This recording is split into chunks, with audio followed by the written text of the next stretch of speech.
यार सुनो तो, ये जो रिच डैड पुअर डैड की कहानी है ना, ये मेरी फेवरेट बुक्स में से एक है। इसमें एक लड़का है रॉबर्ट और उसकी लाइफ में दो एकदम अलग किस्म के डैड थे। एक तो उसके असली पापा थे जिनको वो पुअर डैड कहता था। ये बहुत पढ़े लिखे आदमी थे, इनके पास बड़ी बड़ी डिग्रियां थीं, पर पता है क्या, इनकी पूरी लाइफ पैसों की तंगी में गुजरी। हमेशा कर्ज में फंसे रहते थे और हर महीने बस तनख्वाह का इंतजार करते थे। और दूसरे थे रॉबर्ट के बेस्ट फ्रेंड के पापा, जिनको वो रिच डैड बोलता था। अब ये उतने पढ़े लिखे तो नहीं थे, मतलब कॉलेज वगैरह नहीं गए थे, पर यार इनको पैसे का गणित ऐसा समझ में आता था ना कि क्या बताऊं। इन्होंने अपनी मेहनत और समझदारी से इतना पैसा कमाया कि अमीर बन गए।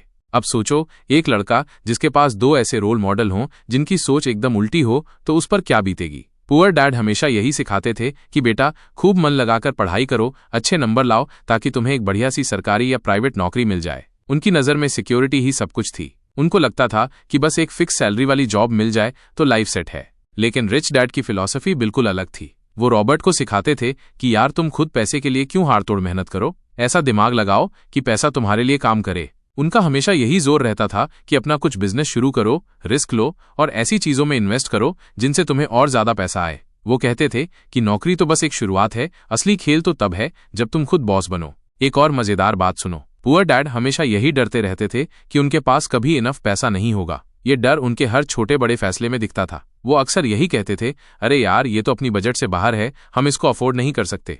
पर रिच डैड का नजरिया बिल्कुल उल्टा था। वो हमेशा सोचते थे, अच्छा इसको खरीदने का क्या तरीका हो सकता है, कैसे मैं इतने पैसे जुटा सकता हूँ। ये सवाल उनको हमेशा नए रास्ते और मौके ढूंढने के लिए मजबूर करता था। वो कभी हार नहीं मानते थे और हमेशा कुछ नया ट्राई करने के लिए रेडी रहते थे। और देखो, पुअर डैड तो हमेशा बचत करने और कर्ज से दूर रहने में लगे रहते थे। अब ये कोई बुरी बात नहीं है, सेविंग करना तो अच्छी आदत है, पर रिच डैड कहते थे कि सिर्फ थोड़ा थोड़ा बचाकर तुम कभी अमीर नहीं बनोगे। असली खेल तो ये है कि तुम अपनी कमाई को ऐसी चीजों में लगाओ जो तुम्हें और ज्यादा पैसा दें, जैसे कि किराए के घर खरीद लो या अपना कोई छोटा मोटा बिजनेस शुरू कर दो। वो इसको एसेट्स बनाना कहते थे। उनके हिसाब से ज्यादातर लोग अपना घर और अपनी महंगी गाड़ी को एसेट समझते हैं, जबकि सच तो ये है कि ये लायबिलिटीज होती हैं, क्योंकि इनमें तुम्हारा पैसा जाता है, ये तुम्हें पैसा कमाकर नहीं देती।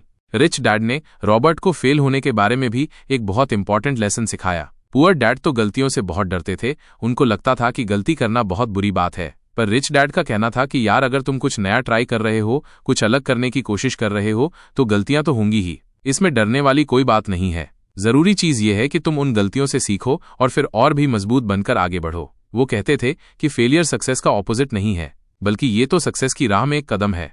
और यार ये जो फाइनेंशियल एजुकेशन होती है ना, मतलब पैसे के बारे में सही जानकारी होना कितना जरूरी है, ये रिच डैड ने रॉबर्ट को बचपन में ही समझा दिया था। स्कूल में तुम्हें मैथ्स, साइंस, हिस्ट्री सब पढ़ाते हैं, पर ये कोई नहीं सिखाता कि बैंक वालों से कैसे डील करनी है, कैसे लोन लेना है या कहां पर अपना पैसा इन्वेस्ट करना है ताकि वो बढ़े। रिच डैड ने रॉबर्ट को ये सब एकदम प्रैक्टिकल तरीके से सिखाया। उन्होंने उसको फाइनेंशियल स्टेटमेंट्स पढ़ना सिखाया, कैश फ्लो समझना सिखाया और एसेट्स और लायबिलिटीज के बीच का फर्क समझाया। उनका कहना था कि अगर तुम्हें अमीर बनना है तो तुम्हें फाइनेंशियली लिटरेट होना बहुत जरूरी है। तो रिच डैड पुअर डैड सिर्फ एक अमीर बनने की गाइडबुक नहीं है, ये तो हमारी सोच बदलने की कहानी है। ये हमें सिखाती है कि कैसे हम उस पुरानी डरी हुई सोच से निकलकर एक नई, रिस्क लेने वाली और अपॉर्चुनिटीज को देखने वाली सोच अपना सकते हैं और अपनी जिंदगी को ज्यादा कंट्रोल में ले सकते हैं। ये हमें सवाल पूछना सिखाती है, थोड़ा रिस्क लेना सिखाती है और सबसे बड़ी बात, पैसे को अपना नौकर बनाना सिखाती है, ना कि खुद पैसे का नौकर बने रहना। ये कहानी का एक और पहलू है जो हमें ये दिखाता है कि सिर्फ किताबी ज्ञान काफी नहीं है। उस ज्ञान को अपनी सोच में और अपने हर दिन के छोटे बड़े फैसलों में कैसे यूज करना है, ये सबसे ज्यादा मायने रखता है। रिच डैड ने रॉबर्ट को सिर्फ पैसे कमाने के तरीके ही नहीं सिखाए, बल्कि एक ऐसा माइंडसेट डेवलप करने में हेल्प की जो उसे लाइफ में आने वाली हर चुनौती का सामना करने और उससे आगे निकलने में मदद करे। उन्होंने उसे सिखाया कि डर को कैसे कंट्रोल करना है, कैसे नए आइडियाज सोचने हैं और कैसे कभी हार नहीं माननी है। तो यार ये बुक सिर्फ पैसे के बारे में नहीं है, ये लाइफ के बारे में है, हमारी सोच के बारे में है और हमारे फ्यूचर को खुद डिजाइन करने के बारे में है। अगर तुम भी अपनी फाइनेंशियल लाइफ को लेकर सीरियस हो तो ये बुक जरूर पढ़ना। ये तुम्हारी आंखें खोल देगी और तुम्हें सोचने का एक नया तरीका देगी। ट्रस्ट मी, ये तुम्हारी लाइफ चेंज कर सकती है।